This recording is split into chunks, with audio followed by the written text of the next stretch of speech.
যারা বাবা মার সাথে দুর্ব্যবহার করেন, খারাপ আচরণ করেন, দুষ্টমি করেন, এটা কিন্তু আপনার দুনিয়াতেও অনেক ক্ষতি হবে, আখিরাতেও অনেক ক্ষতি হবে।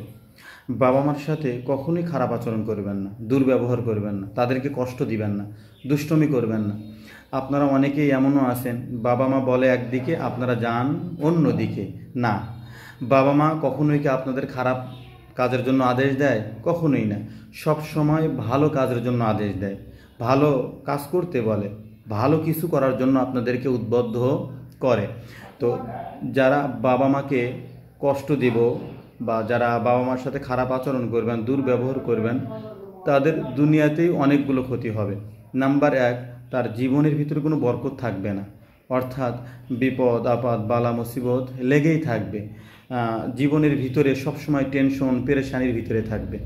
আপনারা কি কেউ চান জীবনে বরকত না হোক? কেউ চান না। তাহলে বাবা মার সাথে কখনোই খারাপ আচরণ করবেন না, দুর্ব্যবহার করা যাবে না। নাম্বার দুই, যারা বাবা মার সাথে খারাপ আচরণ করে, দুর্ব্যবহার করে, এদের প্রতি আল্লাহ পাক অসন্তুষ্ট থাকেন, নারাজ হন। তো যেই ব্যক্তির ব্যাপারে আল্লাহ সুবহানাহু ওয়া তাআলা অসন্তুষ্ট হবেন, নারাজ হবেন, তারা কি কখনো জীবনে সফল হতে পারবে? তাদের জীবন কি কখনো সুন্দর করতে পারবে? ভবিষ্যৎ সুন্দর করতে পারবে? কখনোই না। তো আপনি যদি আপনার জীবন সুন্দর করতে চান, ভবিষ্যৎ সুন্দর করতে চান, তাহলে আপনার বাবা মার সাথে ভালো আচরণ করতে হবে, খারাপ ব্যবহার করা যাবে না, তাদেরকে ভালোবাসতে হবে। নাম্বার তিন, যারা বাবা মার সাথে খারাপ আচরণ করে তাদের দোয়া কবুল হয় না।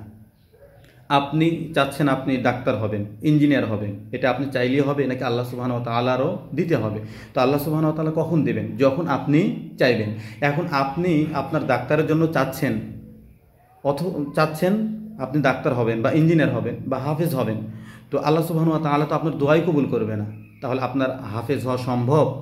তো আপনি যদি হাফেজ হতে চান, আলেম হতে চান বা ডাক্তার যেটাই হতে চান, তাহলে আপনার বাবা মার সাথে ভালো ব্যবহার করতে হবে, খারাপ আচরণ করা যাবে না। বাবা মার সাথে যদি ভালো আচরণ করেন, তাহলে আল্লাহ সুবহানাহু ওয়া তাআলা আপনাকে ভালোবাসবে। যার প্রতি বাবা মা খুশি, তার প্রতি আল্লাহ সুবহানাহু ওয়া তাআলাও খুশি, আর যার প্রতি বাবা মা নারাজ, তার প্রতি আল্লাহ সুবহানাহু ওয়া তাআলাও নারাজ। এই জন্য বাবা মার সাথে কখনোই খারাপ আচরণ করা যাবে না। নাম্বার চার, যারা বাবা মার সাথে খারাপ আচরণ করে তাদের রিজিকের ভিতর বরকত থাকে না, অর্থাৎ সবসময় সংকীর্ণতা দেখা দিবে। যতই রুজি রোজগার, যতই কামাই করুক না কেন, হয়তো বিপদ আপদ বালা মুসিবত বা অসুস্থ এরকম লেগেই থাকবে।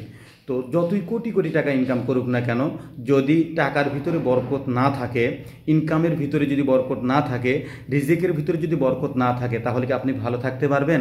কখনোই সম্ভব না। নাম্বার পাঁচ, যে আপনার জান্নাত হারানোরও ঝুঁকি আছে।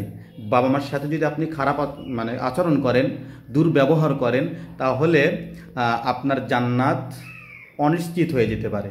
এই জন্য বাবা মার সাথে খারাপ আচরণ করা যাবে না।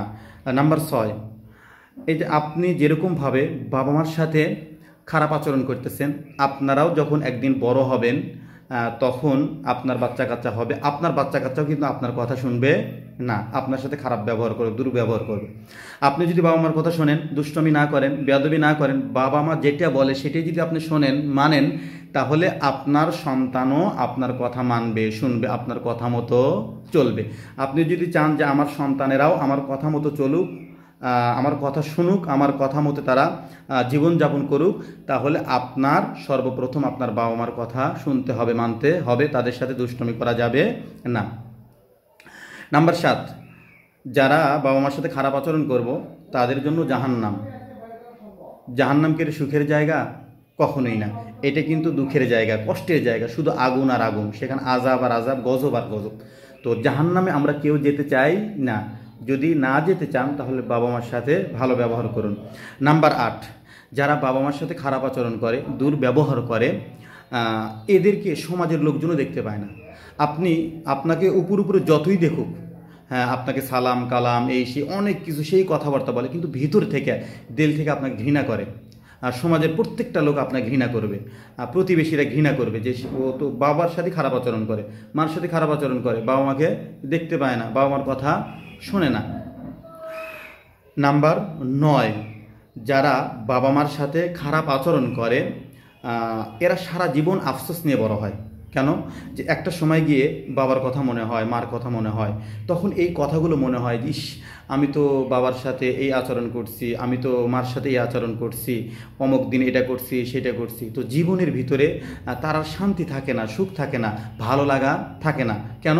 যে সবসময় এটা মনে হয়, ইস এই ব্যবহারটা যদি না করতাম, এটা যদি না করতাম, এটা যদি না করতাম।